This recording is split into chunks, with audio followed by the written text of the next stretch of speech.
નમસ્કાર મિત્રો ખુશ્બીબેન પંચાલે જોરદાર સોંગ ગાયું છે કે તારી મારી દોસ્તી દુનિયા આખી જોણતી।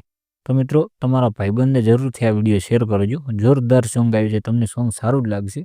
અને હું તમને સોંગ બતાવું, વિડીયો બતાવું એના પહેલાં જો તમે આપણી ચેનલમાં નવા આવ્યા હો તો ચેનલને સબસ્ક્રાઈબ કરી દેજો અને વિડીયોને લાઇક કરી દેજો। તો મિત્રો ત્યાં વિડીયો જોઈ લો અને તમને સોંગ કેવું ગમે છે કે નથી ગમતું તે તમે જરૂરથી કોમેન્ટ કરી દેજો। હે અકર ચકર ગોળ ચકર બમ્મા